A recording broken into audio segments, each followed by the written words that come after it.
ପିଲାମାନେ ସବୁ ପଢ଼ୁଛ ନା ନା କେବଳ ନାଚ ଗୀତ ଏଇସବୁ କଥା ଦେଖିକି ତୁମେ ମୋବାଇଲ ବାପା ମା ଦେଇ ଦେଇଛନ୍ତି, ସେ ତୁମେ ଏଇସବୁ କାମ କରୁଛ। ତୁମେ ଯେଉଁ ସାର୍ମାନେ ଦେଉଛନ୍ତି କି ଯାହା ପାଖରୁ ତୁମେ ବର୍ତ୍ତମାନ ସ୍କୁଲ ବିଦ୍ୟାଳୟ ସବୁ ବନ୍ଦ ଅଛି, ତେଣୁ ଯାହାଠୁ ଯାହା ପାଉଛ ତୁମେମାନେ ପଢ଼।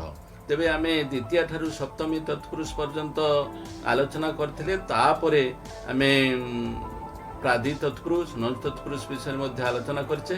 ଆସ ଏତେବେଳେ ଆଉ ଗୋଟେ ନୂଆ ତତ୍ପୁରୁଷ ବିଷୟରେ ଆଲୋଚନା କରିବା। କ'ଣ ନା ଉପପଦ ତତ୍ପୁରୁଷ। ଉପପଦ ସହିତ କୃଦନ୍ତ ପଦର ସମାସକୁ ଉପପଦ ତତ୍ପୁରୁଷ କୁହାଯାଏ। ଆମେ ତେବେ ଗୋଟେ ଉଦାହରଣ ନେବା। କ'ଣ ଉଦାହରଣ ନେବା ନା ସହ ପାଠୀ ସହ ପଠତି ଜହ।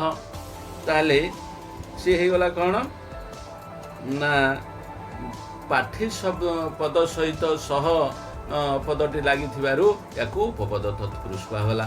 ପାଠୀ କ'ଣ? ପାଠୀ ହେଉଛି ଆମର କୃଦନ୍ତ ଅନ୍ତର୍ଗତ ପଦଟିଏ।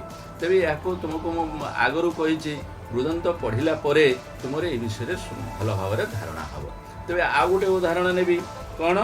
ସତ୍ୟବାଦୀ ସତ୍ୟମ୍ ବଦତି ଯାହ, ଏ ଗୋଟେ ଆସିଲା। ଏଇଭଳି ତାପରେ ମିଥ୍ୟାବାଦୀ ମିଥ୍ୟା ବଦତି ଯାହ, ଏଗୁଡ଼ାକ ସବୁ ଉପପଦ ତତ୍ପୁରୁଷ ଅନ୍ତର୍ଗତ। ତାପରେ ଆସ ନିପାତନ ସିଦ୍ଧ ତତ୍ପୁରୁଷ ସମାସ। ନିପାତନ ତତ୍ପୁରୁଷ ସମାସ କ'ଣ ନା ତତ୍ପୁରୁଷ ସମାସ ହୋଇଥିଲେ ମଧ୍ୟ କେତେକ ସମସ୍ତ ପଦର ବିଗ୍ରହ ଓ ସମସ୍ତ ପଦର ସାମଞ୍ଜସ୍ୟ ପରିଲକ୍ଷିତ ହୁଏ ନାହିଁ। ଅର୍ଥାତ୍ ଆମେ ଯଦି ସମାସର ଅର୍ଥ ଗୋଟିଏ ଅଲଗା ହେବ, କିନ୍ତୁ ବିଗ୍ରହ ବାକ୍ୟର ଅଲଗା ହେବ, ୟାର ସାମଞ୍ଜସ୍ୟ ରୁହେ ନାହିଁ।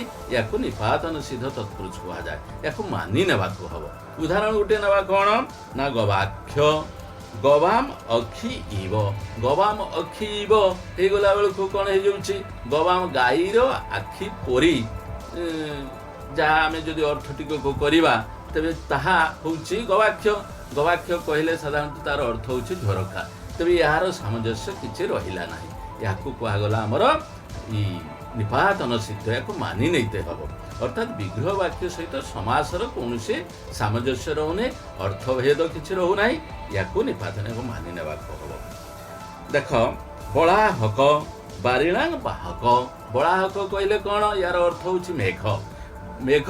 ତେବେ ୟାକୁ ବାରିଣାଙ୍ଗ ବାହକ, ପାଣିକୁ ଯିଏ ବୋହି ନେଉଛି ତାକୁ ଆମେ ମେଘ କହୁଛେ। ତେଣୁ ଯେତେବେଳେ ବିଗ୍ରହ ବାକ୍ୟ କହୁଛି ତାର ଗୋଟିଏ ଅର୍ଥ, ଆମେ ଜଣେ କେହି ପାଣି ବୋହିକି ନେଉଥିବ, ସେ ବଳାହକ ହେବ କି? ସେ ବଳାହକ ହେବନି।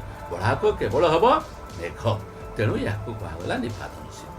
ତେବେ ପିଲାମାନେ, ତୁମେ ଏଇଭଳି ଯେତେ ତତ୍ପୁରୁଷ ସମାସ ବିଷୟରେ ଆମର କିଛିଟା ଧାରଣା ହେଲା, ୟାକୁ ତୁମେ ଭଲ ଭାବରେ ପଢ଼ିବ, ମନେ ରଖିବ। ମନେ ରଖିକି ତୁମେ ତୁମର ଯେଉଁ ଆସୁଛି ପରୀକ୍ଷା, ସେ ପରୀକ୍ଷାରେ ତୁମେ ଲେଖିବ, ଭଲ ଭାବରେ ଲେଖିପାରିବ। ଏହାପରେ ତୁମର ରହିଲା ଆମେ ଆଉ ନୂଆ ପାଠକୁ ଯିବା। ତେବେ ଆଜି ଏତିକି ରହୁଛି।